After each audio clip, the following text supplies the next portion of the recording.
Chérie, ça va commencer. Je finis de maquiller les enfants et j'arrive. Je cours, je vole. Maquiller les enfants?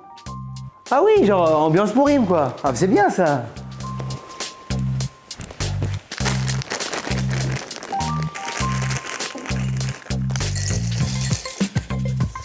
Alors.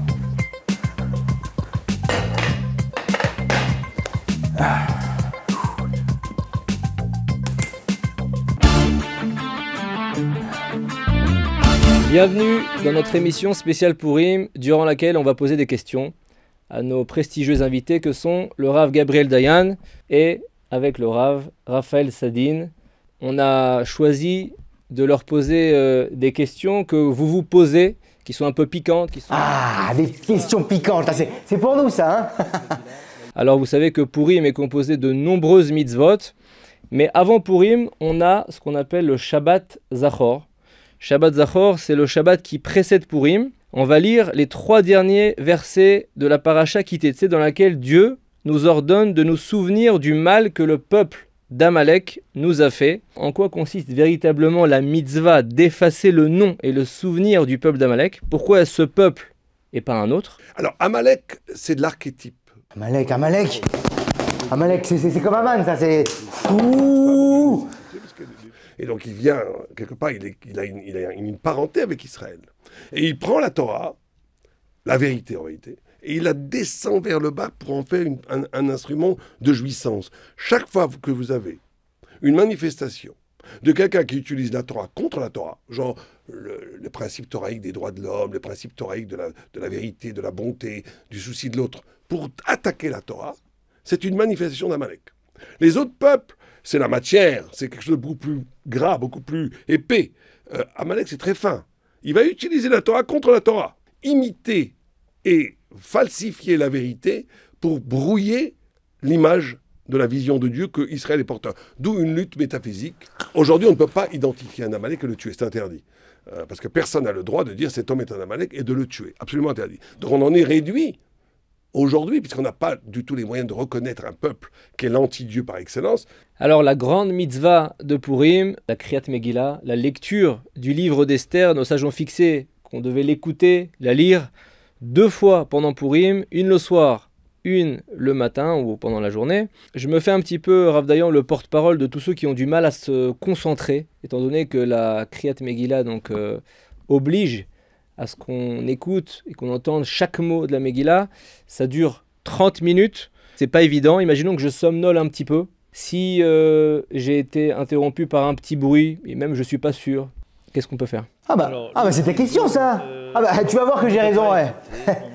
Si on est certain que l'on n'a pas écouté un mot, alors la solution qu'il y a, c'est de lire soi-même dans la Megillah qui est sous nos yeux. D'une manière générale, on peut lire jusqu'à la moitié de la Megillah par cœur.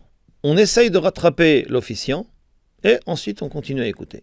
Si la Megillah, la lecture a été terminée et que le doute persiste, on a le devoir et l'obligation de la relire dans une Megillah Kshera en arrivant à la maison, ou bien de chercher une autre lecture en public. Alors, qui est-ce qui avait raison? Ouais, bah en fait c'est toi, ouais. Comme d'habitude en fait. C'est ça, comme d'habitude. Le Talmud dit qu'on peut lire la Megillah dans la langue qu'on comprend, donc on pourrait le lire en français, mais il a été fixé de la lire en hébreu. Comment est-ce qu'on peut faire pour que la lecture ne soit pas superficielle, étant donné que la majorité d'entre nous ne comprennent pas très clairement l'hébreu? Bah, c'est bien de lire une traduction avant, bien entendu.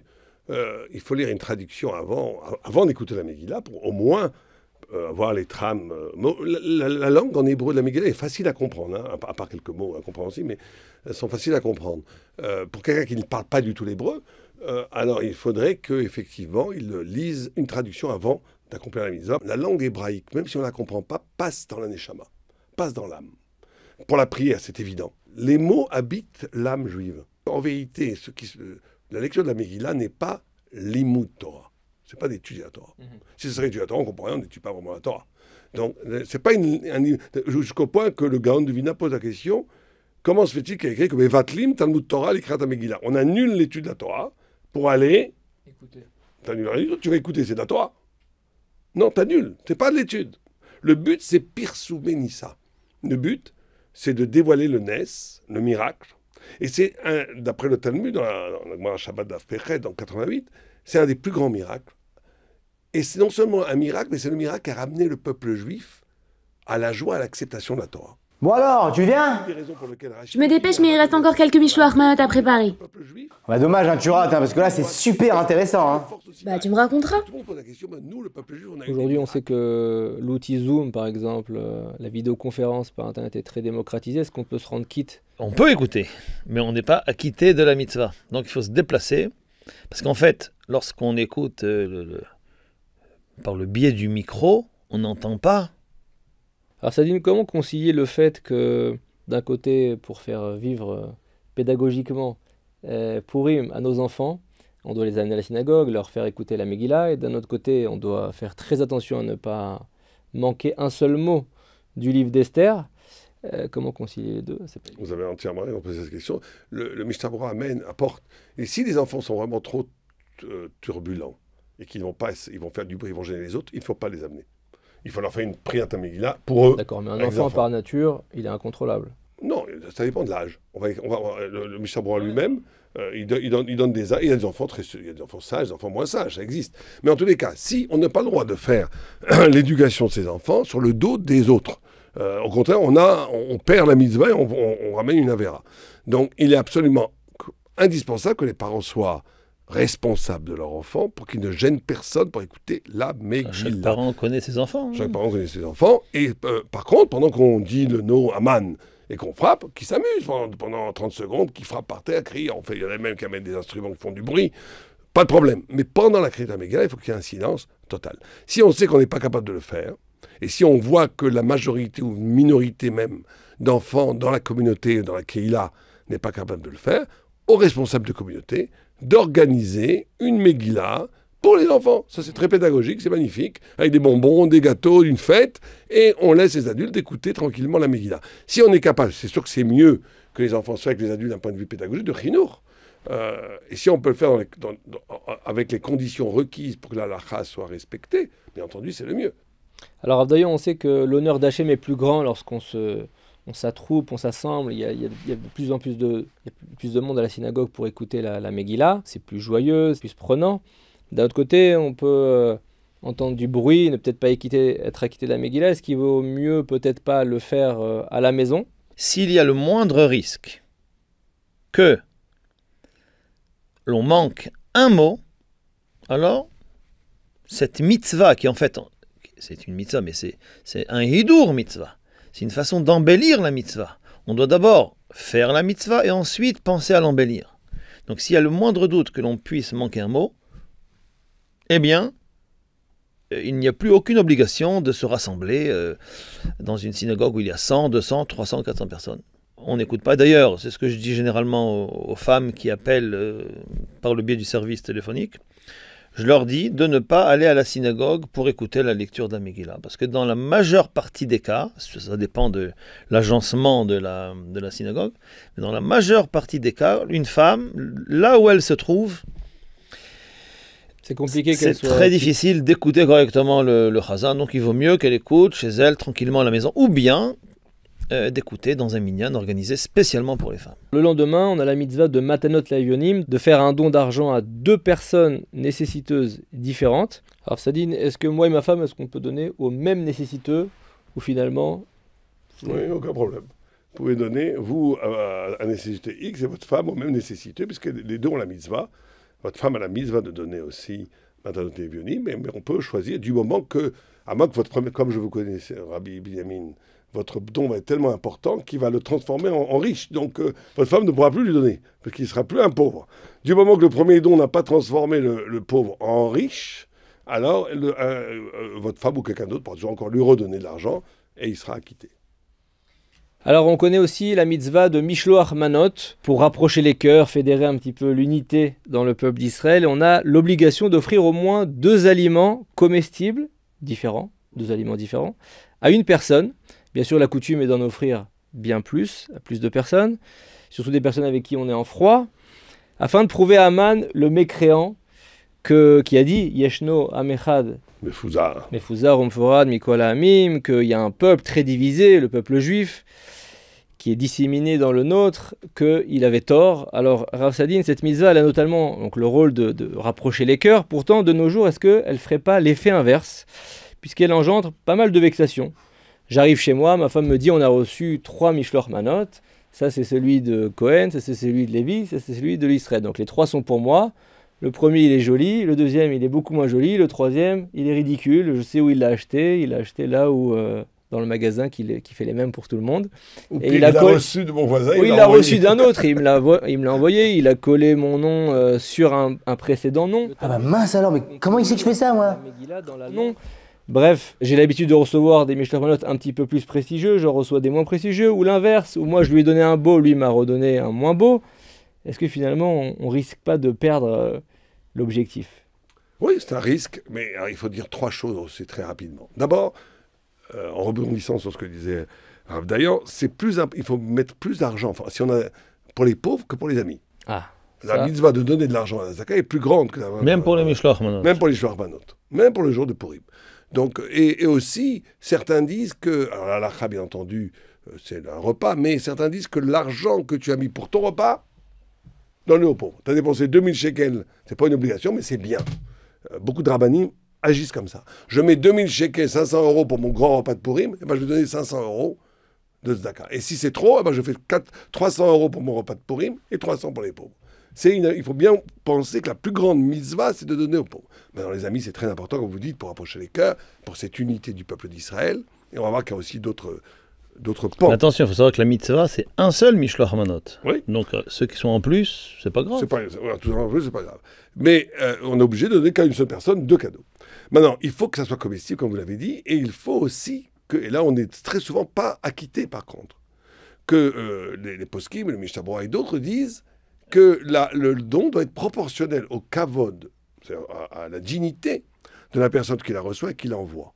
Vous ne pouvez pas envoyer à Rothschild une bouteille de bière et un petit morceau de pain. Vous n'êtes pas acquitté. Vous n'êtes pas acquitté. Donc choisissez bien vos amis. Prenez des amis qui vont être contents de recevoir au moins un. Après, le reste, c'est pas au moins le cadeau principal qui fait qu'on fait chaque membre de la famille. Au moins pour être acquitté de la mitzvah. Après, et pour les autres, un problème entre moi et lui. Alors, on va voir. Mais d'abord, premièrement, pour acquitter de la mitzvah elle-même, c'est pas juste une question de vexation, c'est une question halachique. Il faut que le cadeau fasse honneur à celui qui l'envoie et à celui qui le reçoit. Sinon, on n'est pas acquitté. Ceci dit, je pense qu'il faut, à ce niveau-là, beaucoup plus corriger la personne qui reçoit que la personne qui envoie. Ah. La personne qui reçoit n'a pas calculé. Il faut dépasser ces mesquineries. Ah ouais, ça c'est mesquin, ça. Vous pouvez donner, vous, intellectuels et psychologiques, de toujours voir qu'est-ce qu'il m'a envoyé, qu'est-ce que je lui ai envoyé, On n'est pas là pour ça, ça va, c'est la fête. On est en train de célébrer la gloire de Dieu, on est en train de célébrer le don de la Torah, on est en train de célébrer que Dieu nous sauve à travers les siècles de la mort. Est-ce que c'est le moment de penser, est-ce qu'il m'a donné, pas assez. Sois content de ce que tu reçois et la vie est belle. Il faut prendre ça avec légèreté. Rav Dayan, j'habite en Israël, mon ami habite en France. Je veux lui faire parvenir un Mishloach Manot, un cadeau. Je vais commander ce cadeau sur Internet ou je vais envoyer un coursier d'un magasin. Mais il risque de le recevoir un petit peu avant ou peut-être un jour après. Est-ce que je peux m'acquitter de lui envoyer largement à l'avance ou pas? Alors, si il le reçoit avant Purim, tout dépend du moment où je fais l'action d'envoyer. Donc, je ne suis pas quitte, puisque j'ai fait l'action d'envoyer avant Purim. Mais certains poskim contemporains disent que si je lui envoie avant Purim et je lui dis d'en faire l'acquisition à Purim et je l'envoie à condition qu'il n'en devienne pas le propriétaire avant Purim mais uniquement à Purim, on est acquitté de la mitzvah. Alors Sadine, si le Mishloach Manot il a pour objectif donc de raffermir un bon lien même qu'on aurait avec quelqu'un, on sait très bien que la générosité qu'on fait à l'extérieur ne vaut rien si à l'intérieur de sa propre famille on n'a pas des bons liens avec son épouse, ses enfants. Est-ce qu'on pourrait s'acquitter de Mishloach Manot transmis à tout simplement sa femme, ses enfants? Ses enfants, quand ils sont bar mitzvah, oui. Sa femme, et j'ai vu une discussion là-dessus, et à première vue que non. Parce que sa femme, vous avez l'obligation de l'honorer de toute façon. Est-ce que tu entends ça, Ruben? De façon générale, toutes les mitzvot qu'on est obligé de faire on ne peut pas les rajouter. On ne peut Cumuler. pas les cumuler. Voilà, on ne peut pas cumuler. Je suis obligé d'éduquer mon enfant jusqu'à un certain âge. Je ne peux pas utiliser le maaser pour éduquer mon enfant quand je suis obligé de l'éduquer. Vous savez qu'on dit que la chassida, je crois que c'est la cigogne, hein, la chassida, elle a un mot magnifique. Elle est chassid, elle est pieuse. Elle est pourtant taref, on ne peut pas la manger. Pourquoi est-ce qu'elle fait beaucoup de générosité, de charité, qu'avec les membres de sa famille et pas avec les autres?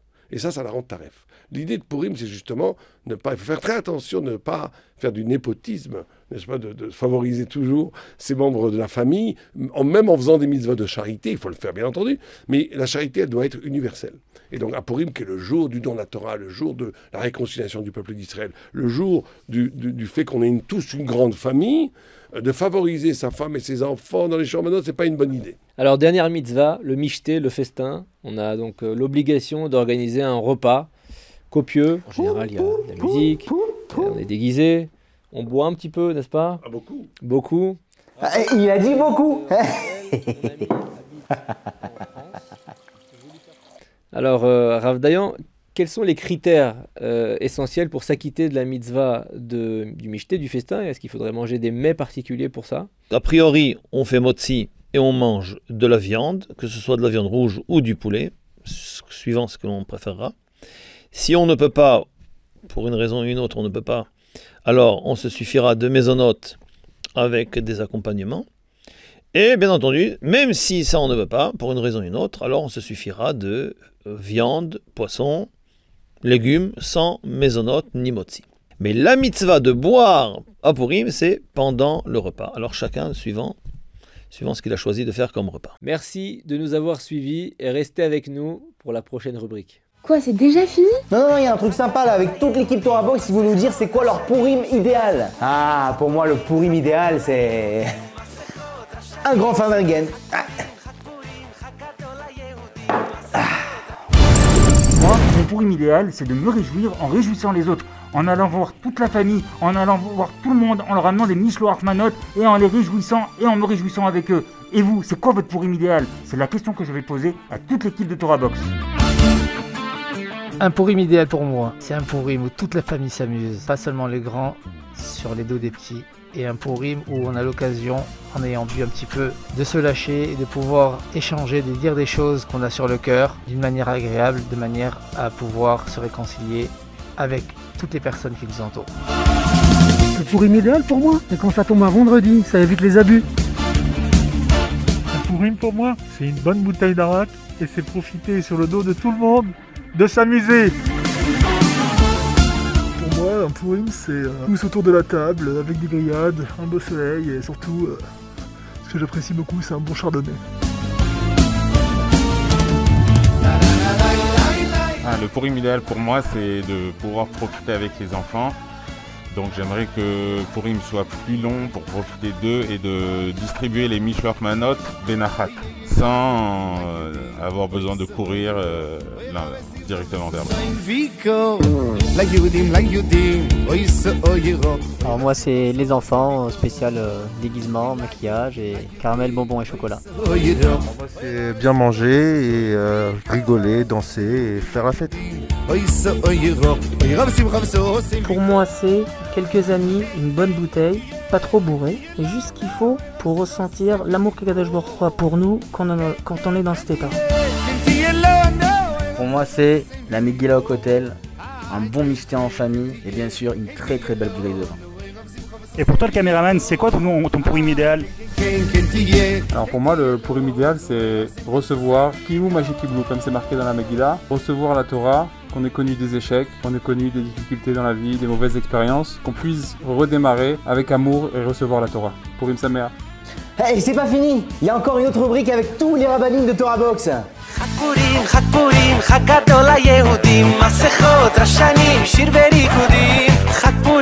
Comment parvenir à la simcha à Purim? Ah, plus facile. Vous prenez tous vos proches dans vos bras comme ça et vous les serrez très très très fort et vous leur dites « Je vous aime, je vous aime !» Parce que lorsqu'il y a eu la menace d'extermination du clan Israël, les Juifs ont compris qu'ils allaient perdre les êtres qui leur étaient le plus chers.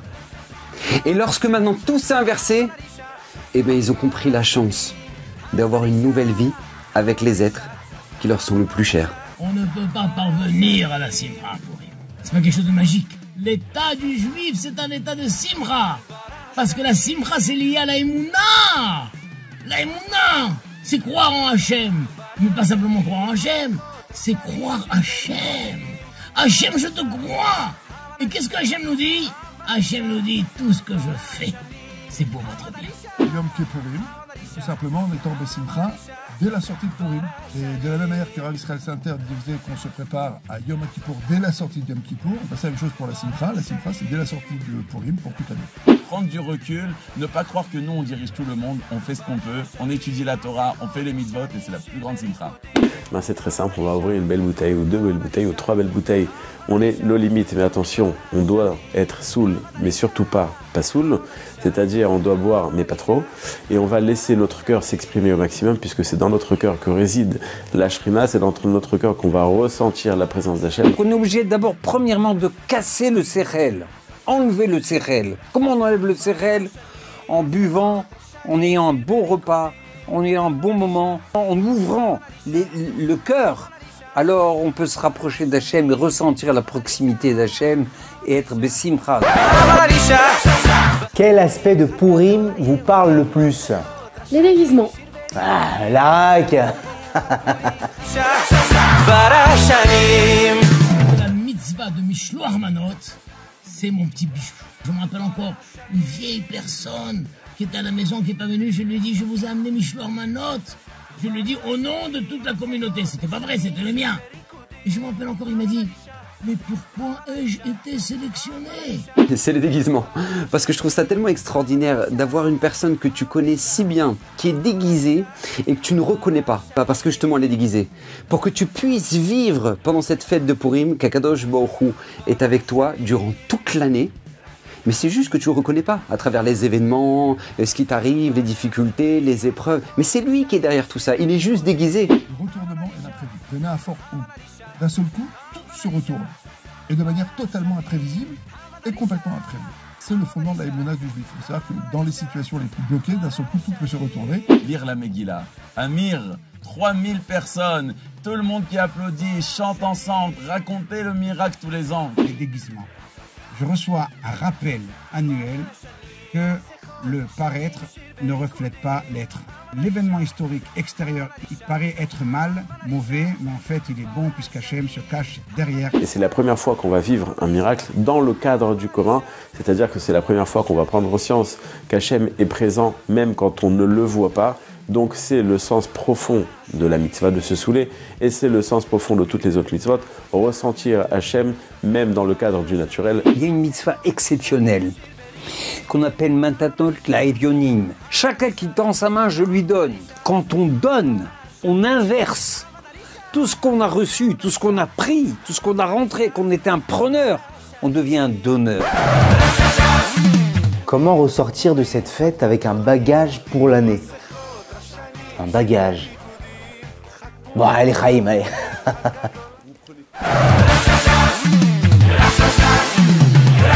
Il faut savoir que la relation d'un juif avec son prochain est révélatrice de la relation qu'il a avec Hachem. Il faut lire la Megillah. Je crois qu'il y a tellement d'auteurs qui ont écrit tout au long des âges sur la Megillah. Il faut simplement chaque année en prendre un et étudier son pirouche. Ça va nous accompagner pendant toute l'année. Donc ça va nous permettre d'intégrer tous les enseignements de Purim. Vous savez, durant toute l'année, on a tous des moments de difficulté, de galère, d'angoisse, de stress, voilà, d'accord, des moments compliqués. Et bien sachez que ces moments-là, appelez-les les moments Megillah. Ça veut dire quoi?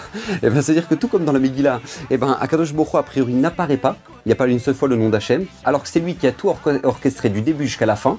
Et bien sachez que c'est exactement la même chose dans votre vie. C'est Hachem qui orchestre tout du début à la fin. Comprenons à travers l'histoire qu'en fait, le Chorban Bet Hamikdash, la destruction du temple sur lequel nous pleurons, en fait, il n'a pas réellement eu lieu. Je m'explique. Les Chachamim nous disent, de même qu'il y a une mitzvah d'amoindrir la joie au mois de Av, le mois dans lequel le Bet Hamikdash fut détruit, ainsi nous avons une mitzvah de rajouter de la Simcha au mois de Hadar, le mois dans lequel le miracle de Purim a eu lieu. C'est-à-dire que nos sages sont en train de nous dire Tu vois un Beth Amikdash détruit, tu vois un Am Israël qui part en exil, eh bien, à Purim, tu vas apprendre qu'Hachem t'aime toujours. Le Beth Amikdash n'a pas été détruit, il est caché sous terre. Le Beth Amikdash n'a pas été détruit, il est en haut dans le ciel, il nous attend. Et c'est là le message de toute l'année. C'est très simple, il faut anticiper. Anticiper comment? On va faire la lecture de la Megillah, mais pas le jour de Purim. Un mois avant, un mois et demi avant, on va aller ouvrir des livres. Et cette lecture de la Megillah va nous faire prendre conscience qu'Hachem est omniprésent, qu'on le voit ou qu'on ne le voit pas, dans des choses qui nous ont l'air naturelles. Combien vous avez réussi à être sa mère à Purim? C'est toute la simcha que vous aurez toute l'année. Le Dvar Torah sur la Megillah qui vous allume.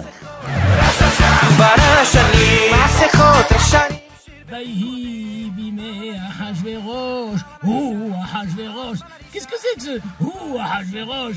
Alors, une fois, un grand brigand a été condamné à mort.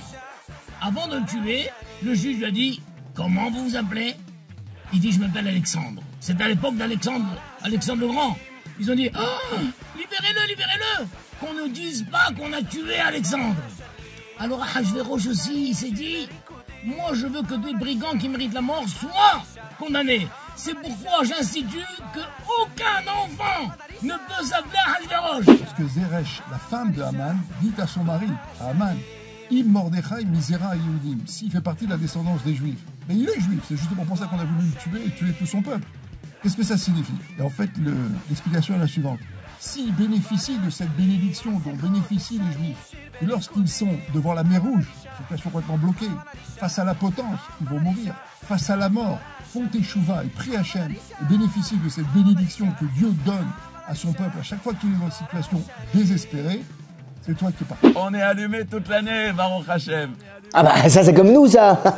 Il y a un magnifique verset dans la Megillat Esther. Il est écrit La Yehudim Aïta Ora, Ora, Vesimcha, Vesason, Vikar. Ora, Zotora, il dit Rav Yehuda.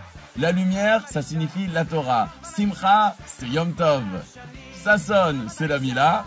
Vikar, c'est les tefilin. Le Sfat Emet, il pose la question. Si tu voulais dire que les Juifs, ils ont la Torah, ils ont les mitzvot et tout, fallait le dire directement. Fallait dire la Yehudim, Aïta, Torah, Yom Tov, Mila et tefilin. Pourquoi t'as besoin de dire des mots et qu'on comprenne? Parce que c'est ça le message de Purim. Eh bien c'est ça, la Yehudim Aïta Ora, le peuple juif a compris que finalement c'est quoi la vraie lumière? C'est la Torah. C'est quoi la vraie joie dans ce monde? C'est la Simcha, c'est Yom Tov. C'est quoi le vrai Sasson? C'est la Mila. Et c'est quoi le vrai honneur? C'est les tefilin. Il n'y a pas plus beau que ça. C'est le Khatam Sofer qui parle sur la réaction qu'a eu Ahashverosh au moment où Esther lui annonce que le Ham Israël a voulu être exterminé. Qu'Ahashverosh s'énerve et dit « Qui a voulu faire une chose pareille ?» Et le Khatam Sofer il dit « Attends, j'ai pas compris, il joue un cinéma là, Ahashverosh? Il sait pas que c'est lui qui a donné la bague à Haman pour exterminer le Ham Israël? Pourquoi il s'énerve comme ça? Pourquoi il s'excite comme ça ?» Voilà, il pose la question, la réponse, j'ai pas le temps de vous la donner. Donc Bezrat Hashem, cherchez-la et kiffez bien. Dans la Megillah, Akadosh Baruch Hu n'est pas mentionné une fois. Mais pourtant, si on ouvre les yeux, on pourra le voir. On peut le découvrir en Rachetevot, c'est-à-dire en lettres initiales, les premiers mots. Par exemple, si on prend le verset, chapitre 1, verset 20, alors dans le verset nous dit « Hi v'chol hanashim yitenu ». Les premières lettres de ce verset, de ces paroles, c'est Yud Ke Vav Ke. Yavo Hamelech Vehaman Hayom. Eh bien, c'est le début des lettres, Rachetevot, Yud Ke Vav Ke. Encore une fois, le nom de Dieu. Et celui qui me fait le plus vibrer, c'est le suivant. Mirouze Ve'ezehu. Demande Ahashverosh à Esther, qui est cet homme-là qui a voulu faire du mal au Ham Israël? Esther a voulu pointer du doigt Ahashverosh, mais en fin de compte, elle a pointé du doigt Haman. Mais si on réfléchit, c'est Hachem qui a envoyé tout ça pour que nous fassions tchouva. Eh bien, dans ces mots, par 3 fois, on trouve les lettres d'Akadosh Baruch Hu. Mihu. Dans Mihu, vous avez le Yud, Ke, Vav, Aleph, un nom de Dieu. Vous avez Mihuze Ve'eze. Vous avez dans ce verset aussi les fins des lettres He, Yud et Ke et encore Aleph, le nom d'Hachem, et Keye, le nom d'Hachem.